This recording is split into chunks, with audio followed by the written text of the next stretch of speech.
Morning, everyone. Martin's gone a bit shy, so I'm going to... I don't know why I brought the paper up. I'm not going to read while I'm up here. I'm Russell Markstein. My colleague Martin's our CFO, sitting there in the corner.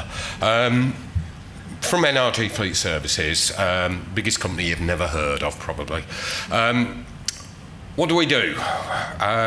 We're a one-stop shop based in Skelmersdale. We provide fleet management services, tyre management, contract hire. This is vehicles, heavy duty, heavy HGV vehicles. Rental, we provide workshops. We operate 20 around the UK. Tyre services, body shops, and accident management. We're made up of 4 companies, which is Riverside Truck Rental. We do have a customer here in West Lancs. We supply refuse collection vehicles, so an awful lot of those that you will see all around the country. We don't badge them up in our colours, but you will see them. We've got, I think, 900 of them around the UK. Tyre management is run through DTM. It's our direct tyre management. That is a complete asset management of tyres. That's looking after 700,000 axles around the UK, again, truck-based. Alex Ingalls is actually based in Scotland. It's a business that we acquired. That is heavy-duty repairs, body modifications, again, on trucks. And Tyre Force Limited, which is our own network of tyre providers, again, based in the northwest. I joined the company when it was a management buyout in 2006. We had a turnover of about 11 million in, I think we're about 106, I think we'll do this year, Martin. We're privately owned by its shareholders, which 2 of them are here now. And so we have 20 workshops, 14 tyre depots, 400 employees. Again, when I joined, we had 35, all based in a little office in Widnes. I used to know everybody in the company. I don't even know everybody in head office these days. We are a company to inspire Britain. I don't know how they did this, because it's not something you apply, but we are one of the top 1,000 companies to inspire you. The other day I had yesterday, I don't know how that quite works. We are ERTEC scheme members. ERTEC is the Institute of Road Transport Engineers, and we're also the first company in the UK to have all our tyre depots ERTEC accredited. It's a training, it's a qualification. As it stands at the moment, you can go and cut hair with no qualifications whatsoever. You can go to a hair, you don't know what's going to happen when you come out. Hopefully you go to somebody you know. Yet a mechanic, anybody can go and say, yeah, I'm a mechanic. So what we've done is made sure everybody is trained. If you look what happened, perhaps everybody's familiar with what happened in Glasgow coming up for 4 years ago now with a truck driver, poor mechanics. This ensures that people are trained and monitored. So we look after 5,000 vehicles, which doesn't sound a massive amount, but that is virtually, probably 95% of that is the HGV market. We run a customer service centre in Skelmersdale, next to the manor, with 80 people in that office alone, and that is open 24/7, 365, even Christmas Day. We look after tyres, when tyres go wrong on trucks. If you look at companies that we do, like United Utilities, when the Unimog has a puncture and they're trying to repair a power cut, we have to be able to respond and sort that.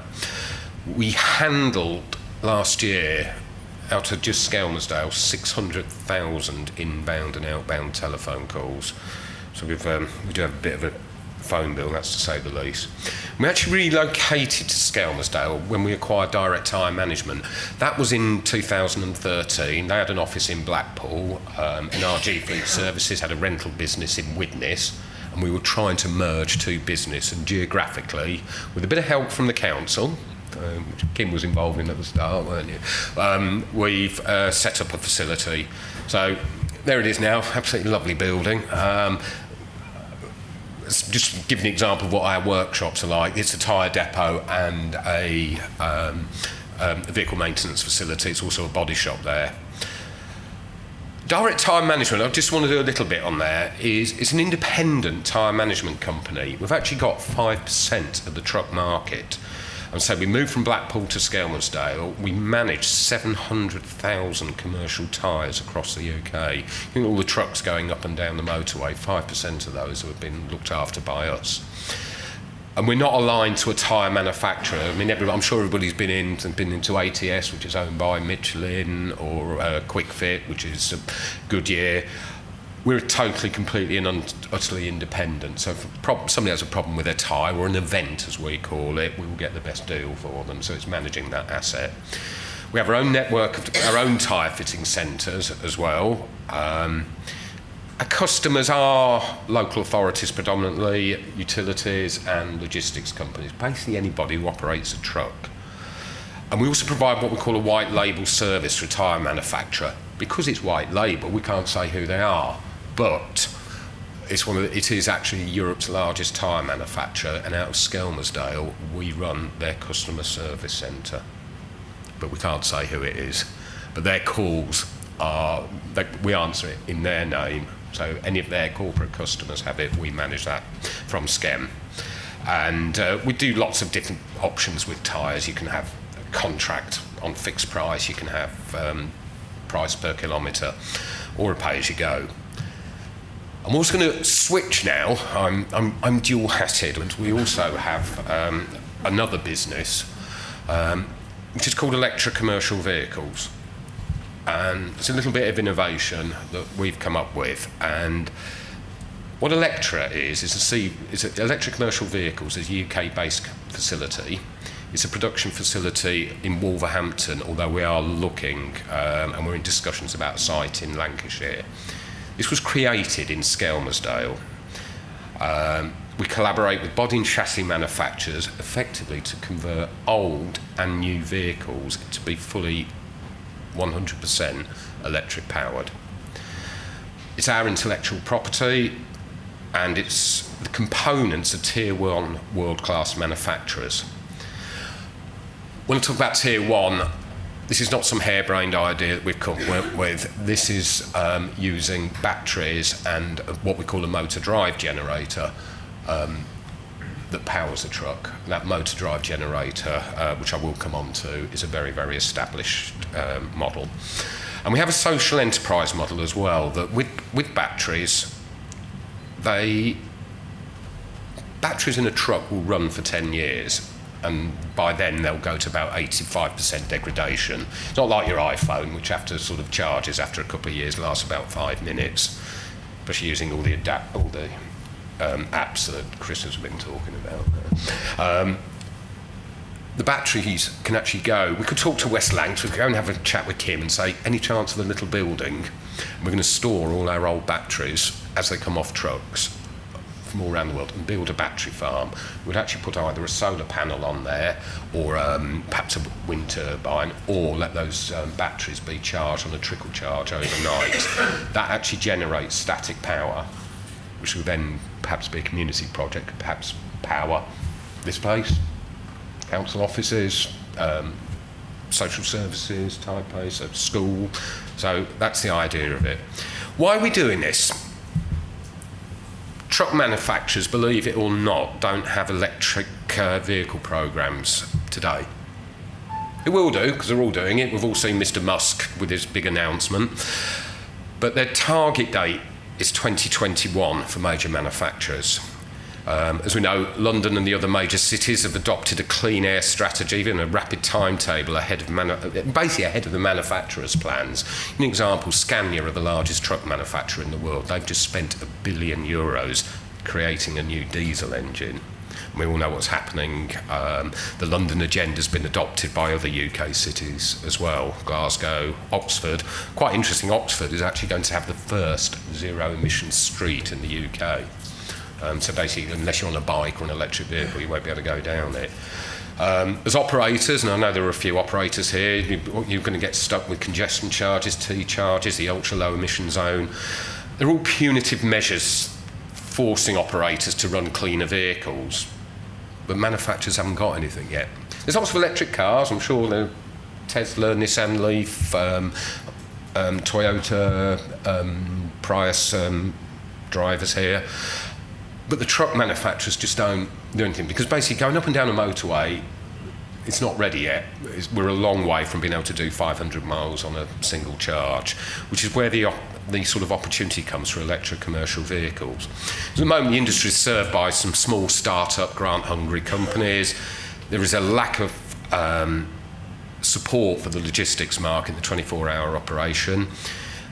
Really importantly, truck manufacturers aren't providing access to their systems. They run what's called, I won't bore you with technical now, I'm really conscious of time, but it's truck manufacturers run a computer that's, well, as do cars, and it's called CAN bus technology, and basically it is code, and it is what the engine tells the body, the brakes, the bin lift on a refuse vehicle, all the sweeping bits on the sweeper. It tells you what to do. They don't provide that access, but they do to us. We've signed non-disclosure agreements with Mercedes. Can I say it? Yes, Mercedes, Isuzu, Iveco, Dennis Eagle. They are actually using us for their development here in Skelmersdale. So the EV technology originally was, I'll touch on this, and Leaf, people have been converting vans. You can go and buy an electric van for an awful lot of money, and I think local government are under an awful lot of pressure to be seen to be doing something. It's what the public want. Demand's beginning to outstrip supply, so we've got something we can deliver now. This is really, really simple. This is really, really basic. So what we do is we take a truck, we take out the engine, the gear, oh, I'm going too far. We take out the engine, the gearbox, the fuel tank, the exhaust system. This can be a new truck, or this can be an old truck. On the new truck, we do have it homologated. It has a battery pack that replaces everything. We have an onboard charger, so you don't even need a charging point. So if you're an operator of trucks, probably you've got three-phase electricity. Council will at his depot for sure. Just plug it in. You don't need these fancy charging posts. It has an electric motor. That electric motor is a proven technology. It's made by Bombardier, and if anybody's heard of Bombardier, they make train and tram engines, and it is a tram motor in there. Okay. There's auxiliary motors that drives things like your air conditioning, the steering pump, and make sure the brakes work. What we call a DC-DC connector, that's your standard normal 2 12-volt batteries for converting everything. And a motor controller, which is really simple. It means go right for forwards and go left for backwards. We're working on a lot of projects at the moment. We are doing quite a lot of municipal application. We've got what we call the Dennis Elite 26-tonne narrow vehicle. It's a narrow refuse vehicle and a standard width refuse vehicle. What we call a Mercedes Iconic 26-tonne refuse vehicle. We're doing a small box van with a tail lift. We're doing refrigerated vehicles, which are really interesting. If anybody sees like the catering trucks, you'll have deliveries, won't you? From even when the truck's stationary, you've still got an engine running that is powering a refrigerator. And interestingly, 1% of the electricity used in the UK is actually refrigeration in supermarkets. We're doing a builder's merchant vehicle.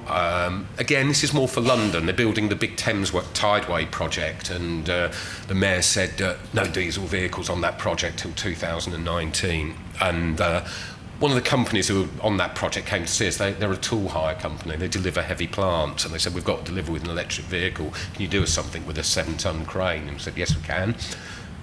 What are you delivering there? He said, generators to power all the tools and everything on site. I said, then what do they run? And he said, diesel.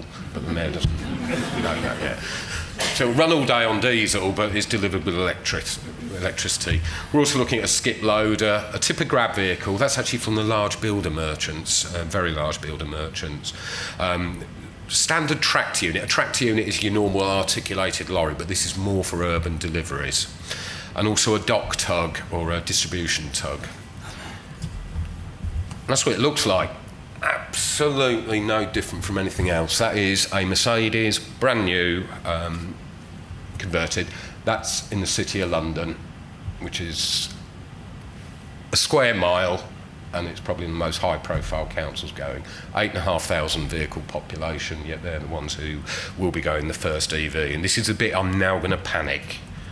Oh, it works.